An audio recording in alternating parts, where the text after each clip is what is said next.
Salut tout le monde, aujourd'hui je fais une petite vidéo pour vous présenter le Diamond de chez RetroStream. Donc RetroStream, c'est un artisan allemand qui fabrique des vaporisateurs mécaniques. Donc c'est de la pure convection avec une chauffe manuelle au briquet. Et c'est dans le même principe que tout ce qui est Sticky Brick, Dinabox, O'Connell, Dreamwood, pour n'en citer que quelques-uns. Sauf que dans la conception de leurs vaporisateurs, il y a vraiment quelque chose qui permet de les différencier justement par rapport à ceux que j'ai cités juste avant. Mais pour ça, on verra ça un petit peu plus loin dans la vidéo. Ce que je peux vous dire, c'est que ce vaporisateur-là s'utilise sur un bubbler, un G-Hook ou un Sherlock, qu'il arrive dans un sac en tissu, avec des grilles en inox de rechange, des diffuseurs de chaleur en céramique également de rechange, mais ça j'y reviendrai un petit peu plus tard dans la vidéo. Vous avez aussi des cure-pipes pour le nettoyage, vous avez une pince à épiler, des autocollants à l'effigie de la marque, que voici, et vous avez aussi une petite plaquette en bois, donc c'est juste en fait un code à flasher avec votre téléphone qui va vous emmener sur le site de l'artisan de manière à voir la notice d'utilisation du Vapo. Maintenant, je vais être franc avec vous, il n'y a pas besoin de notice pour utiliser ce Vapo là, c'est super simple d'utilisation. Donc une fois qu'on a vu ce qu'il y avait de fourni avec le Vapo à réception, on va s'attarder un petit peu plus sur le Vapo. Alors déjà, je vais faire une première parenthèse. Ce vaporisateur là, on me l'a prêté. Donc déjà, je remercie beaucoup la personne qui me l'a prêté parce que grâce à lui, j'ai découvert un vaporisateur que je ne connaissais pas et un artisan aussi qui est très sympa et que je ne connaissais pas non plus.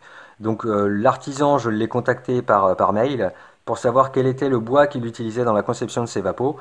Il m'a répondu très rapidement, très gentiment, et il m'a confié que c'était soit de l'être, soit du noyer, en fonction des modèles de vapos et des finitions. Donc pour parler des finitions justement, alors au niveau conception, fabrication, il n'y a pas d'imperfection. Voilà, tout est bien travaillé, il n'y a pas de défaut à noter. Au niveau des couleurs, vous avez plusieurs couleurs de disponibles. Et c'est là où je vais faire une petite parenthèse également. La finition que vous voyez là, vous ne la retrouverez pas sur le site constructeur. C'est tout simplement le propriétaire qui a choisi de noircir le bois un petit peu, de manière à lui rendre ce côté un petit peu plus rétro, sans mauvais jeu de mots, un petit peu vintage, on va dire. Moi, je trouve ça très sympa, je trouve que c'est super bien fait, et puis ça rajoute un petit charme au Vapo. Mais par contre, effectivement, vous ne retrouverez pas cette finition-là. Donc je vais vous dire un petit peu les couleurs. Vous allez avoir un vert, un rouge bordeaux, un noir, donc c'est que des couleurs satinées, et vous avez une couleur naturelle. Donc c'était celui-ci à la base. Et pour vous donner un petit peu la teinte, hop, je vais essayer de vous le montrer un petit peu de plus près. Vous allez avoir en fait une teinte naturelle un petit peu comme l'intérieur là, quoi. Voilà. Mais vous n'aurez pas ces petites. Voilà, il a vraiment fait, vraiment, c'est vraiment joli ce qu'il a fait. Voilà. Et encore merci à toi. Donc, de toute manière, il se reconnaîtra. Donc, un grand merci à toi parce que j'ai vraiment été agréablement surpris par ce petit Vapo là. Donc, une fois que j'ai dit ça, on va pouvoir s'attarder un petit peu au Vapo en lui-même. Alors, déjà, pour moi, la caractéristique de chez RetroStream, qui pour moi fait un petit peu une petite différence, c'est qu'on a un bol qui est en inox. C'est pas un bol en bois comme sur comme sur tout ce qui est, voilà, par exemple le tétrahydro. Ou le tétrahydro, vous avez un bol voilà, en bois, un petit peu plus petit d'ailleurs, mais vous avez un bol en bois. Ici, c'est un bol en inox, et on va dire un grand bol. Je vais vous le montrer de plus près. Voilà. Vous avez vraiment un très grand bol avec une grille en inox en dessous, enfin en bas, au fond du bol. Et ça fonctionne avec toutes les quantités, hein. Vous pouvez remplir votre bol à fond, faire un demi-bol, un trois quarts de bol, ou alors juste mettre une fine couche de plante sur la grille. Ça fonctionne aussi bien. Vous allez avoir une densité de nuages qui est vraiment très sympa, une bonne extraction. Bref, ça fonctionne vraiment bien avec toutes les quantités. Au niveau de la connectique bubbler, c'est du 14 mm. Donc là, vous avez la connectique, et là, vous avez, pour vous donner l'idée, là, c'est la taille du bol. Donc, comme vous pouvez voir, c'est quand même, c'est quand même bien grand, quoi. Voilà. Au niveau nettoyage, je vais faire la petite parenthèse tout de suite. Ça sera que ça à nettoyer. Tout ce qu'il y a sur le Vapo, tout le reste du Vapo n'est pas en contact avec la vapeur. Donc vous n'aurez que cette pièce-là à tremper dans l'ISO, à la rincer à l'eau et à la sécher. Donc c'est très simple, c'est super rapide à faire. Et puis la grille elle s'enlève très facilement, elle se remet très facilement et elle tient bien en place. Donc au niveau de la conception, là, franchement, c'est vraiment sympa. Au niveau de l'entrée de chaleur, parce que l'entrée de chaleur est, je trouve, assez intéressante. Hop, on va essayer de l'avoir d'un peu plus près. Donc comme vous le voyez, ici, c'est incurvé vers l'intérieur. Et ça, c'est franchement pas mal parce que ça permet de mieux diriger la chaleur à l'intérieur du tube. J'ai trouvé ça super pratique et j'ai pas galéré à trouver l'angle. Vous savez, avec un sticky brick par exemple, on a une sortie, enfin une entrée d'air, pardon, qui est une entrée de chaleur qui est plus évasée, mais vers l'extérieur. Et on a tendance avec le briquet à chercher un petit peu l'angle de manière à trouver ce qui fonctionne le mieux. Avec cette entrée de chaleur là, je n'ai pas du tout galéré à trouver l'angle. Ça fonctionne aussi bien à la verticale que légèrement en diagonale. Perso, je préfère légèrement en diagonale, c'est plus simple pour moi. Mais en tout cas, ça c'est un très bon point parce que ça facilite vraiment l'utilisation. Au niveau du tube de chauffe, on va continuer dessus. Donc c'est un pas de vis. Il n'y a pas de joint torique sur ce vaporisateur. Et comme vous allez le voir, le pas de vis est super long. Donc ça fait là, c'est simple, ça fait toute la longueur du vapeau, hein. Toute la hauteur du vapeau, pardon. Hop, voilà. Donc je vous ai montré le côté, l'entrée. Et là je vais vous montrer le fameux diffuseur de chaleur en céramique. Donc comme vous voyez, hein, ça dépasse pas du vapeau, du tube. Donc cette partie-là, le diffuseur, pour moi c'est vraiment quelque chose de très efficace. Parce qu'avec ce vaporisateur-là, je n'ai pas fait de combustion du tout. Pourtant, ça fait pas longtemps que je l'ai, hein, ça fait que quelques jours. Et aucune combustion, pas de point de combustion non plus. Ça diffuse vraiment correctement la chaleur et je pense que ça fait aussi comment vous dire, la chaleur qui arrive est moins violente. C'est pas comme un sticky brick où là, vous n'avez pas vraiment le droit à l'erreur. Si vous approchez trop près votre briquet ou si la flamme est un petit peu trop puissante, là vous allez avoir des points de combustion. Apparemment, ça permet justement de limiter un petit peu. C'est plus tolérant au niveau erreur de chauffe. Donc j'ai trouvé ça très sympa. Pour le retirer, c'est très simple. Alors soit, voilà, il est tombé tout seul. Soit vous prenez le cure-pipe et puis vous le poussez légèrement. Mais ça sort tout seul. Hop, à l'intérieur de ce tube, vous avez une petite butée justement pour caler ce diffuseur en céramique. Et je vais vous le montrer d'un peu plus près, le diffuseur en céramique. Hop, je vais prendre celui-ci parce qu'il est quand même un petit peu plus propre. Voilà. Donc ça ressemble à ça. Donc ça, hop, si le focus veut bien. Hop là, je suis vraiment désolé avec ça.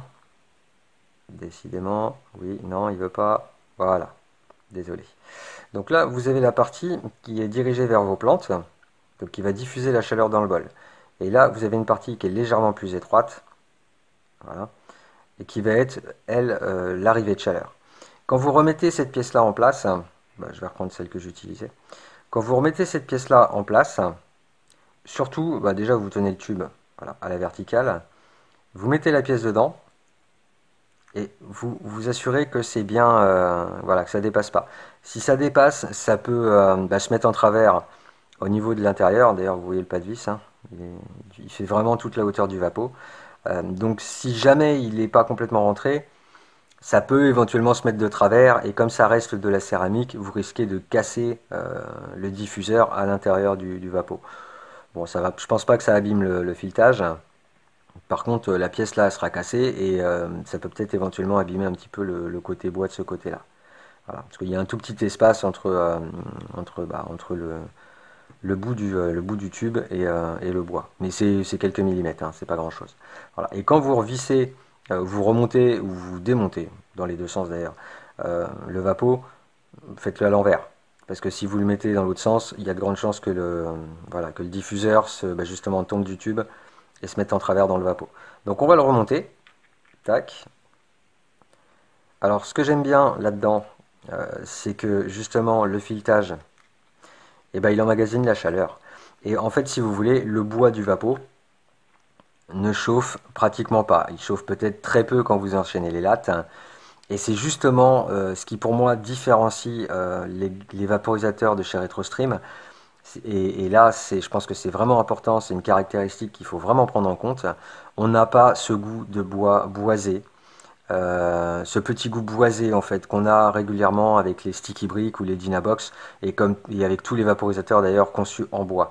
C'est-à-dire qu'à partir du moment où le bois chauffe, il va libérer des huiles. Alors c'est pas nocif du tout, mais il va libérer des huiles et ça peut effectivement colorer un petit peu la saveur. Et il y a pas mal de personnes qui n'accrochent pas les vapos mécaniques en bois à cause de cette raison-là. Alors moi personnellement j'aime bien, je trouve que ça rajoute un petit truc à la vapeur, je trouve ça assez sympa et suivant les essences de bois, le petit goût qui accompagne la vapeur est différent. Mais par contre, si vous n'accrochez pas ce petit goût boisé, il y a de grandes chances que vous n'aimiez pas les vapos méca en bois, ce qui est dommage parce que c'est quand même très efficace. puis c'est sympa à utiliser quoi. Voilà, donc avec les vapos de la gamme, enfin de chez RetroStream, tous les bols sont en inox. Donc, vous n'aurez jamais ce goût boisé dans la vapeur. Donc, c'est vraiment à prendre en considération si vous avez été déçu par un vaporisateur type Sticky Brick ou autre.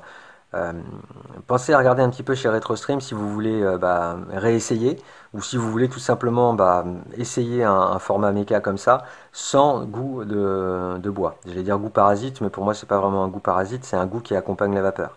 Euh, c'est vraiment propre à chacun. Soit on adore, soit on déteste. Mais voilà, ça c'est vraiment une préférence perso. Donc en tout cas, je trouve que chez RetroStream, c'est vraiment ça l'avantage. L'avantage, ce sera vraiment la saveur pure, euh, une facilité d'utilisation, mais vraiment assez déconcertante. Moi, je vous avouerai que pour moi, le plus facile à utiliser sur les bubblers, c'était le tétrahydro avec le réducteur de chaleur intégré au verre, je peux vous dire que celui-ci, il a pris sa place, hein.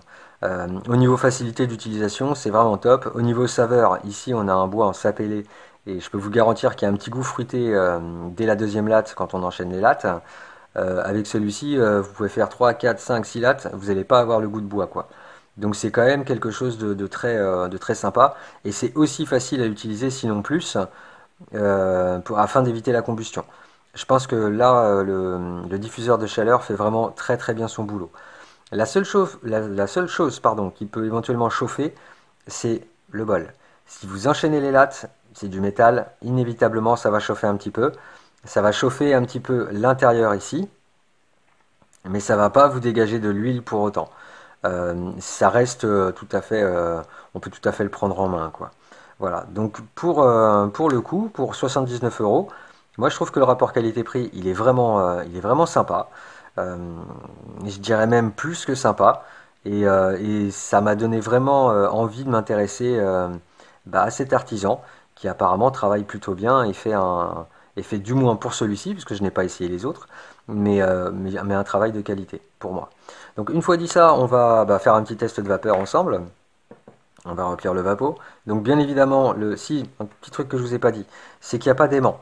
Donc ça peut être super pratique sur un bubbler notamment, parce que comme tous les vaporisateurs mécaniques, vous allez devoir mélanger votre bol à toutes les lattes, voire à toutes les deux lattes, suivant votre manière de vaporiser. Moi, je préconise plutôt à toutes les lattes, parce que comme le bol est quand même assez large au niveau diamètre, et que la sortie, là, au niveau de la chaleur, comme vous la voyez, elle est quand même beaucoup plus petite, ça va avoir tendance à tasser le milieu du bol sur la grille. Et le pourtour va rester un petit peu, ça va vous faire un peu une forme en V comme ça à l'intérieur du bol. Donc c'est pour ça qu'il est utile entre chaque latte de mélanger. Mais je vais vous montrer un petit peu ce que ça donne. Donc au niveau, donc comme je disais, il n'y a pas d'aimant. Et ce qui est plutôt cool, c'est que vous voyez, ça se retire assez facilement. Donc hop, vous le mettez dessus, un coup de briquet, vous prenez votre latte, vous le retirez, vous mélangez votre bol, vous le remettez, ainsi de suite. C'est vraiment super pratique à l'utilisation. L'inconvénient, c'est qu'effectivement, s'il est posé sur une table, que votre bol est plein et que vous attrapez le vaporisateur par le bois ou par l'entrée de chaleur, il y a de grandes chances que ça s'enlève et que votre bol se renverse sur le bureau. Voilà, c'est le seul truc. Mais bon, ça vous arrive une fois, ça m'est arrivé une fois, c'est pour ça que je pense à vous le dire. Je suis assez maladroit et bêtement, moi j'ai attrapé par le bois et tout le contenu du bol est arrivé sur le bureau. Mais en soi, cette pièce-là, normalement, elle ne bouge pas du bubbler. Vous mettez juste ça par-dessus, en fait. Donc c'est plutôt sympa. Je trouve que la conception est vraiment... J'ai vraiment été étonné par la conception. Elle est vraiment très sympa. Donc pour remplir le bol, c'est super simple, hein. Il vous suffit vous prenez votre grinder, hop, vous remplissez. Tac, je vais faire un demi-bol. Alors je sais pas si je vais faire la session complète parce que mine de rien ça prend un petit peu de temps, mais de toutes les manières je la finirai et je vais vous montrer la BV en photo comme je fais sur toutes les vidéos quoi. Voilà, donc hop. Au niveau de la longueur de flamme, donc pour le briquet, voilà, parce que la dernière fois on m'a demandé ce que c'était. Donc c'est un Eagle, ça vaut 10 euros et c'est ceux qui sont donnés avec les sticky bricks. Donc en soi, c'est pas un briquet haut de gamme, hein, voilà, mais je trouve que ça fait le taf et qu'avec ce style de vaporisateur là, on n'a pas besoin d'avoir un Vector à 30-40 euros. Du moins, ça c'est que mon avis perso, mais ça fait très bien le job. Bien évidemment, c'est moins qualitatif qu'un Vector, bien évidemment, mais moi je trouve ça largement suffisant, quoi. Voilà, donc au niveau de la longueur de la flamme, il n'y a pas besoin d'avoir une flamme très puissante. Celle-ci suffira, par exemple, voilà, pour vous donner un petit peu la longueur. Et je vais la mettre légèrement en diagonale. Hop, donc c'est parti.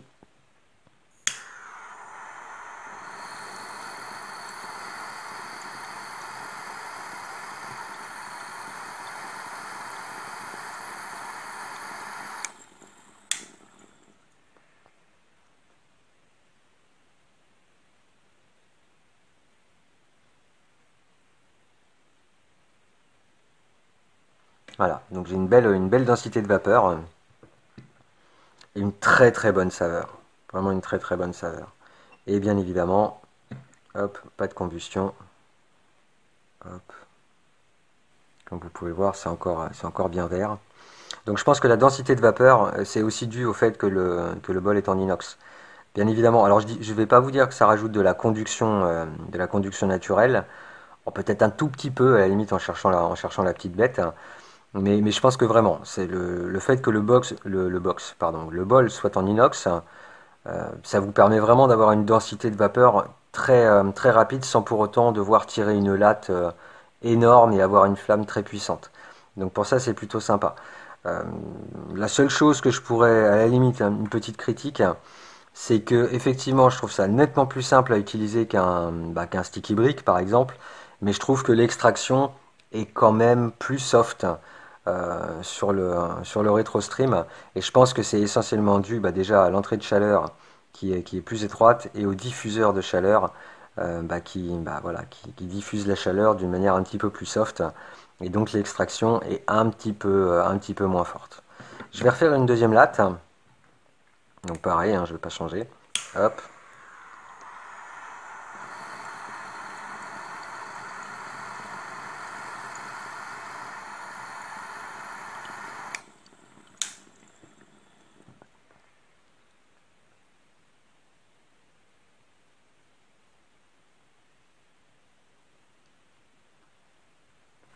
Et j'ai toujours une super saveur. Il n'y a y a rien à dire.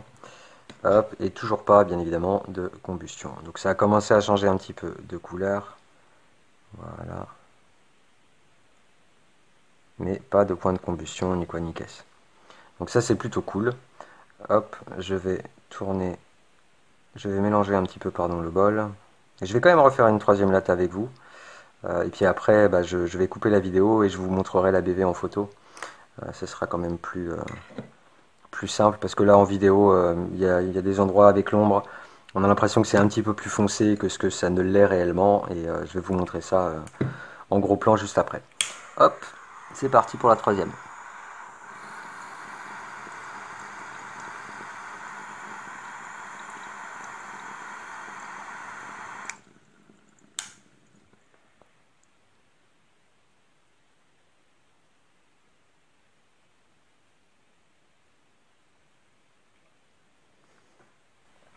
Et j'ai toujours une superbe saveur.